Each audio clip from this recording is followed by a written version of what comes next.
What y'all want me to say? Been a Knick fan all my life. What can go wrong will go wrong because it's the damn New York Knicks. That damn Mark Tatum sits up there with the third pick. And everything that I have been dreaming about went to dust. Not today for R.J. Barrett. We don't care, Sean. It was Zion or nothing.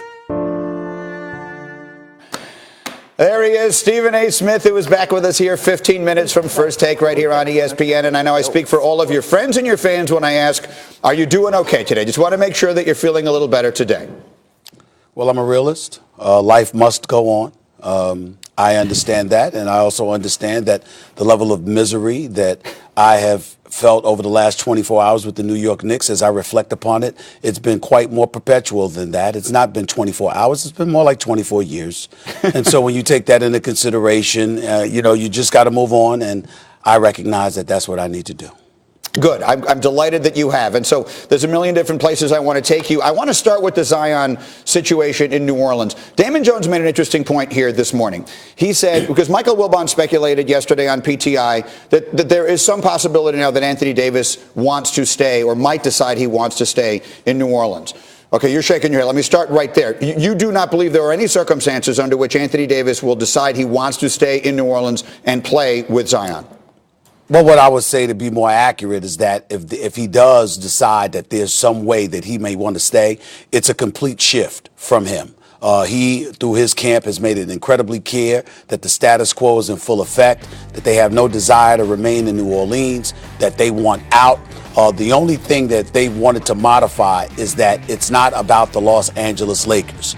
They would prefer to go to several teams, but New Orleans, staying in New Orleans is not an option that they want to entertain. They do not want to remain in New Orleans. They want out, and they're hoping beyond hope that he doesn't end up staying with New Orleans before media day to begin the NBA season. He wants out before that time, and I've been told that there has been, nor will there be, any shift in his position whatsoever, with all due respect to the highly respected David Griffin and obviously Alvin Gentry. Okay, good. So it's a good point. So DJ brought that up, that and if Anthony Davis wants out, that they have to make that move sooner than later. You want to start the Zion era fresh and fast, and you cannot have this hovering over you into media day or, God forbid, into the beginning of the season. So is your sense that this deal, an Anthony Davis trade, will get done before free agency begins?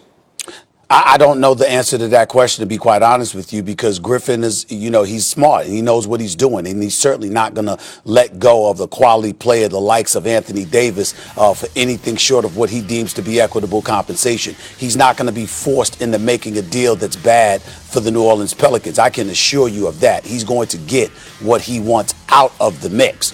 Whether or not that's going to happen prior to the start of the season or before the NBA's trading deadline remains to be seen. But make no mistake about it, he's not going to push Anthony Davis out the door to have peace and tranquility in New Orleans, but it's at the expense of a productive player or players and picks and all of that other stuff in the process. David Griffin is going to make sure that equitable compensation is received for Anthony Davis, or at least something close to it. And in regards to DJ and what he said, I understand he's giving you his basketball analysis and all of this other stuff. Damn all of that. He knows David Griffin very, very well. That's why he's speaking the way that he's speaking, with the level of adamance that he is speaking with, because Damon Jones knows. He's just not telling us how. And I understand that. Go ahead, DJ. Hey, Stephen A., how you doing? What's going on, bro? I'm here to say that you have to start fresh. You can't bring Anthony Davis into the mix if he wants out. And going into Zion Williamson's first year, you have to start fresh, whatever you can get. I think you could get a quality package for Anthony Davis, and I believe you have to get it done before training camp starts. Well, the thing that I would remind everybody of, and excuse my voice, I'm a little hoarse after with all the traveling and games and stuff, but here's the deal. When it comes to Anthony Davis, let's be clear about something. This is an individual that knew that he was going towards a supermax contract. If he had made the all-NBA team or the all-second team a couple of years in a row, or, was an MVP, whatever the case may be, the stipulations that come with being a supermax, the number one order of business is that you can only get it from the team that drafts you. Okay, so when you look at it from that perspective, for the most part anyway, so when you look at it from that perspective, this is a man that knew he was going towards a supermax that could pay him in excess of $215 million. And Lord knows if you signed an even longer term deal, it could approach $300 million. And the man made it clear he was willing to walk away. So if he made it clear then, even before David Griffin arrived, what would make you think he would change his mind now? You have to take into consideration it's not about David Griffin. It's not about Alvin Gentry. It's about the fact that he may want to be in a different locale. And people in New Orleans and other players just need to accept that. Everybody doesn't want to be down in the Big Easy. I love it. The restaurants are fabulous. The crowd is amazing. The fans are fantastic. But it ain't for everybody. And that's really the situation. Anthony Davis has been there long enough to know what he wants and what he doesn't want. And if the man said that he wanted out and he allowed that to be circulated and disseminated rather than trying to convince him otherwise, if you really want to move forward by moving on from him and making sure you get the best package that you possibly can. And finally, Stephen A., I have a limited time here, so I want to make sure I ask you about this. And that is out west, where Golden State had what looked like a really easy time in Game 1 against Portland. We'll see what happens tonight. But there is this conversation that is going on across the country of how good that offense looks without Kevin Durant, how they could win without him, how Steph Curry looks like Steph Curry again without him. And I just wonder, knowing KD and the mentality that he sometimes has about these things, how would you imagine he feels hearing people suggesting that? He's annoyed. He's annoyed at the suggestions that his ego and his individual talent would supersede what's in the best interest of the team. You got to remember something. Kevin Durant, you might lament the fact that he doesn't handle every public situation, particularly with the media, in an ideal fashion. But the fact of the matter is that he has never in his career been accused of being a selfish player, somebody who put his ego over the best interest of the team. That's never been him. A matter of fact, if we recall, we got on KD for years about the opposite. He wasn't assertive enough. He wasn't the alpha dog that he needed to be when he was playing with Russell Westbrook. He needed to assert himself more, be more aggressive, take the mantle and demand it and be done with it. No.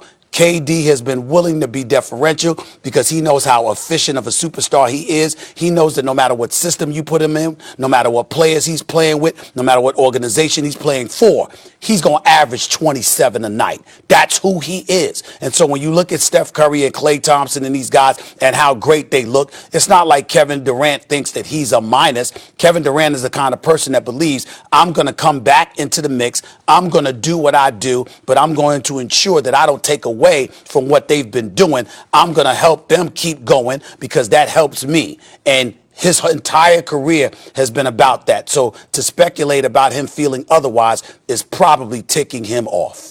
7 minutes away from First Take. Stephen A. and company getting ready to go. Steve, thanks a million, as always, and it's great to see you. We'll see you again tomorrow. Meanwhile, we will see Game 2 of that series tonight with Golden State up 1-0. It's on ESPN. It's on ESPN Deportes. Game 2 of the Western Conference Finals, 9 Eastern. Coverage starts at 8 with NBA Countdown, and it's all streaming live on the ESPN app, so you can watch from anywhere. Meanwhile, SportsCenter tonight, 6 Eastern. Start your evening after PTI with Sage and Kevin, looking at whether or not this is a trap game for Golden State, why it matters that the college football season begins in 100 days, and Tigers opening round at Bethpage. SportsCenter after PTI on ESPN and the ESPN app. And we hope you will get up with us tomorrow, as every morning.